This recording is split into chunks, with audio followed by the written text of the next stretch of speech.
And I can tell you with no uncertainty that miracle cures are no laughing matter. I bid you good day, sir. Oh, Mr. Marston, good to see you. How have you been keeping? I'm well, Mr. Mr. West Dickens. Nigel West Dickens of East Cheap, London, New Waverly, New York, and Armadillo, New Austin. At your service. At my service.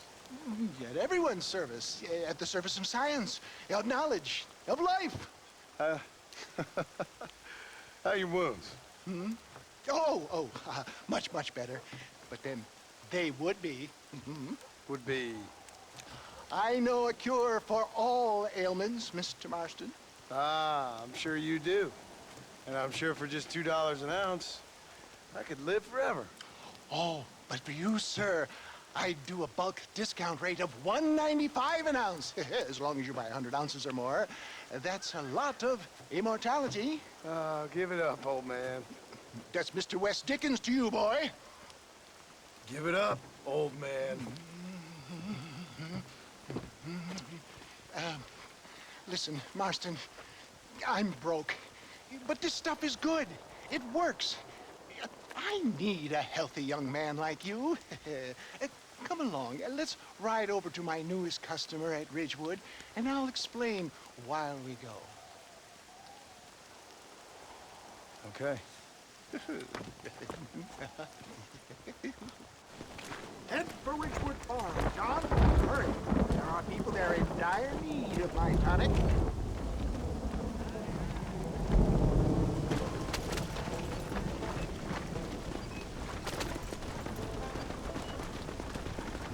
I heard about you, Mr. West Dickens. And I about you, John Marston. Hoodwinking the weak, gullible out of their hard-earned money. My dear boy, it is you who is gullible, if I may be so bold. For the love of God, try to stay on the road. For heeding such ill-informed You're scuttlebutt. as full of wind as a horse with a collar. I have been blessed with the gift of language, and for that I will not apologize. But West Dickens' elixirs speak for themselves. Stay on the road! You're going to destroy the merchandise! My thousands of happy customers attest to that. Get back on the road! We'll have nothing left by the time we get to Ridgewood! If my tonic is such a sham, how do you explain the fine fettle in which you find me? Last time you saw me, I was knocking at death's door. You should thank the doctor for that. And I reckon you were acting it up worse than it was. Act I can, John. A more convincing Othello there has never been. And so shall you, a fair Iago or Cassio make. I don't like the sound of this. Showmanship, John. The flourish. The bow. We are operating in a competitive marketplace. Our product must stand out. And how does this involve me? We're going to use your God-given talents to our advantage. I'm really starting to I'll regret drop this. you off at the outskirts of Ridgewood. That way, it won't look like we came together. Once I'm set up, saunter nonchalantly into the clouds and assure me forward. Eventually, I'll call you up to try my tonic. After extolling the virtues, I will have you perform a few feats of wonder to amaze and impress the fleeing. Such as? Oh, nothing out of the ordinary for a man in your line of work, I assure you. So it is all a sham. Best you alight here, dear boy, so no one sees us arriving together. I'll see you there. Be ready to enchant the crowd.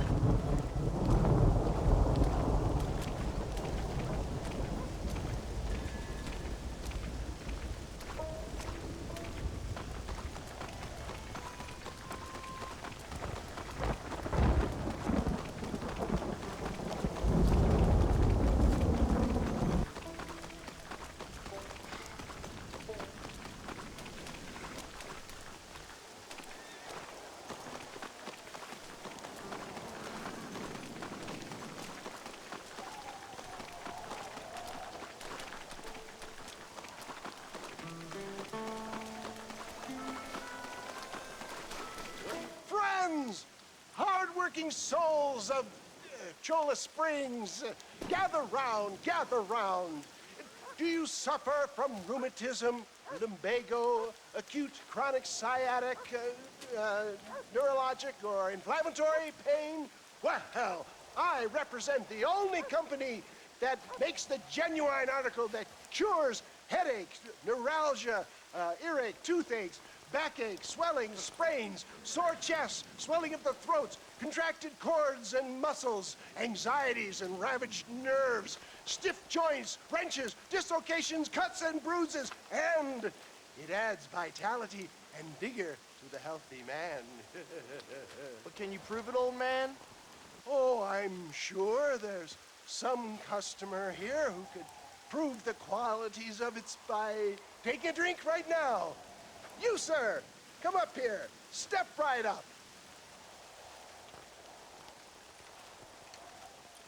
That's the spirit. Ladies and gentlemen, pay close attention. This poor, wretched volunteer, entirely unknown to me, will demonstrate the effects of Dr. West Dickens' own patent tonic. Be you a cowpoke or athlete, this miraculous elixir developed with the wisdom of the East keeps the muscles supple and relaxes the cords. It loosens the joints and gives a feeling of youth and vigor to the whole system. Not possible, I hear you say. Well, doubt no longer. Faith can move mountains, but I ask not for faith. I am a man of science, and today science will be vindicated. Your eyesight has greatly improved. Is that not so, friend? If you say so. That's right, it is. You heard him. What a good sport you are, sir. Now, gaze over yonder at that porch. If you squint, you may just be able to make out the skull that's hanging there.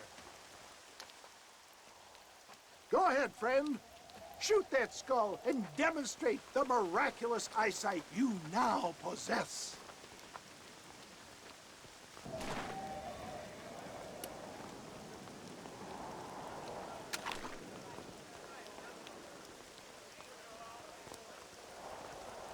Remarkable!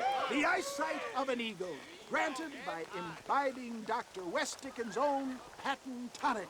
Anybody can make that shot. This man is a fraud. If your eye's so damn sharp, why don't you try shooting my hat out of the air? My friends, our test case has been challenged to shoot a gentleman's hat out of the sky above our heads. You can fool these people, but you ain't fooling me. Right. Let's just see how sharp you is with a moving target. Steady yourself, stranger.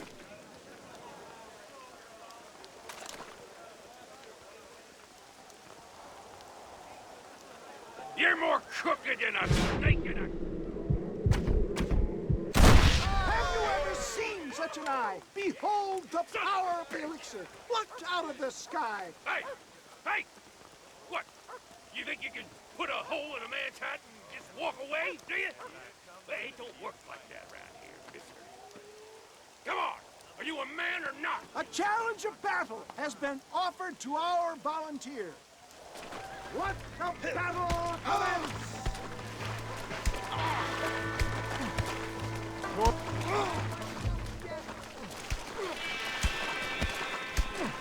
Say good night, friend.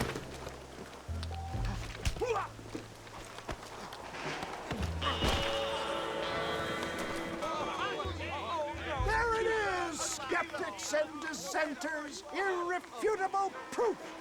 Do not let this opportunity pass you by. Look, he's over there. Go get him. This ends now. Watch out, he's got a gun. Who the hell do you think you are? You ain't leaving here alive.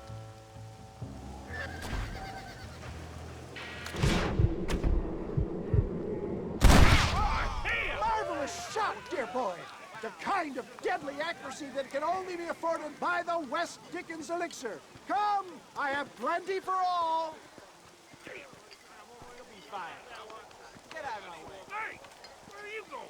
I want a bottle. Yeah, do you need a bottle, please? One of them, right? No harm in trying one bottle, I suppose. Well, I think that went kind of well, don't you? I'm just glad that my normal job involves either chasing after cattle or murderers. Not the likes of you, mister. Don't be like that. Now, if you'll excuse me, I'd like to say my goodbyes, head on back to the real world. Wait, sir. I've been thinking about your predicament, and I think I may have an idea. I've been thinking I could be your cunning Odysseus. Beware of the Greeks bearing gifts, sir. Williamson had better beware. We will make them into Trojans. I don't rightly get you. I want you to go and see my old friend, Seth. He can come across as a little curious, but I'm sure you two will get on. He's most often found at Coots Chapel. He's very devout. Why see him? Because between him and me, we can get those gates to open for you, and you can walk right in, just like in Homer's great Trojan yarn!